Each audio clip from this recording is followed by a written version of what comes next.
Alright, y'all. Next modification I did from my Glock 43 is one that I took from my LCP. Now, this is not directly from my LCP. This is just what my LCP had, and it's basically the Techna clip. Alright, this clip is meant for inside the waistband holstering your gun. Basically what it does is you're going to switch out this base plate on the back here with that one right there.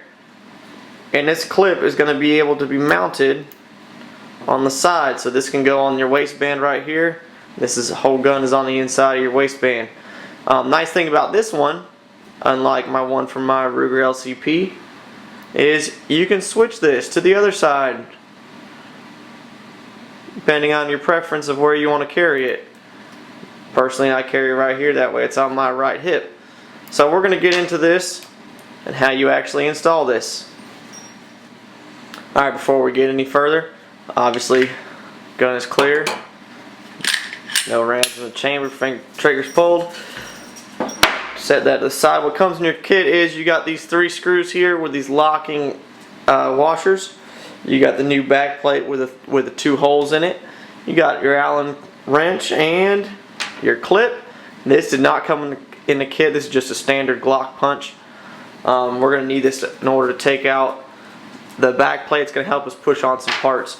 So pretty much all you need, take this apart, all you're going to need is a slide. You can set this to the side, you don't need it. You're just going to need the slide. And to make this a little more easier to handle, I'm going to go ahead and pull the barrel and springs out just to make it a little more simple.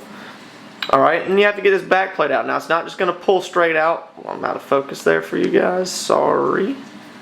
Alright, it's not just going to pop out there just like that, otherwise you'd have some serious problems with your gun. What you're going to need to do is there's this little pin right here. You're going to need to push that forward, stick this, I don't know if you guys can, let me see if I can focus in there, in between that little hole right there. I know you got to focus, hold on, bear with me one sec, there you go.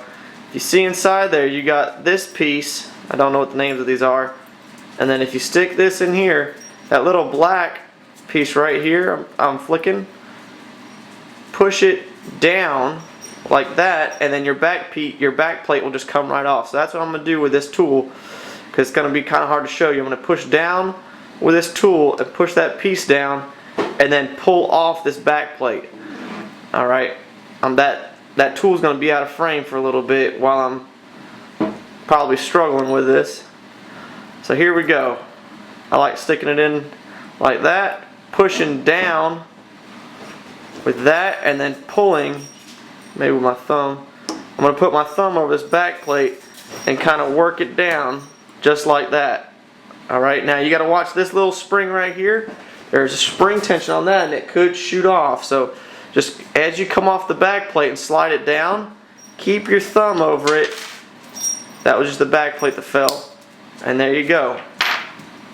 Just like that. Now all you're going to do is grab your factory back plate, little grooves in it, a little seat for the spring there. Set that off to the side. You don't need it anymore. I would definitely not throw it away, but just keep it in your case. And then you're going to make sure you put this in the right way. The side with the circles obviously goes towards this circle to help it seat. Whoops. And all you're going to do is kind of get it started. And you can use your finger or you can use that little punch tool.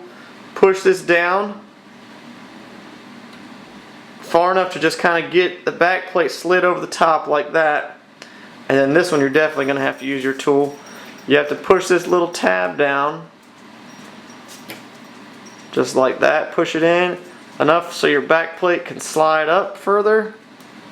Let's see if I can get it. There it goes. And then you should hear it lock in. Should be good to go. Now if it's not set up perfect, as soon as you rack your gun, fire it a couple times, just dry fire it, it'll set itself back in there good. That's pretty much it for that. Now all you have to do is put your Techna clip on there, get the holes lined up good, and you're going to need to put these locking washers. Sorry, my dog's bumping the camera. It's kind of hard to do with one hand. Alright, we're going to have to come back to that.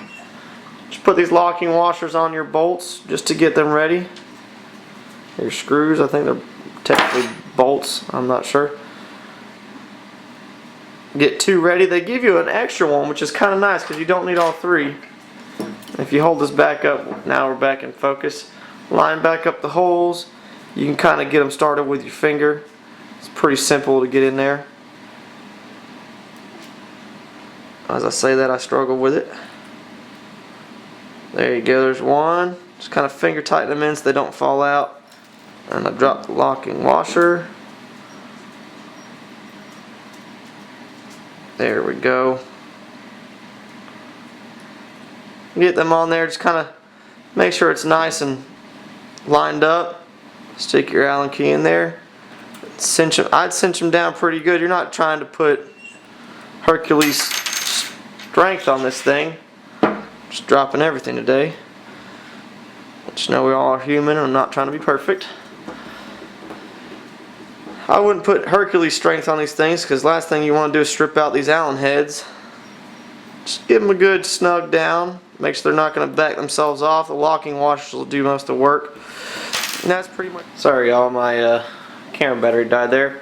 What I was trying to say is that's pretty much it. Clips on. Go ahead and throw this back together. Spring in. Shouldn't be too hard there. Get your bottom put on. Just like that. Snag in. And there's your Techna clip installed. Thanks for watching. Hit that like button if you thought this was helpful. See you later.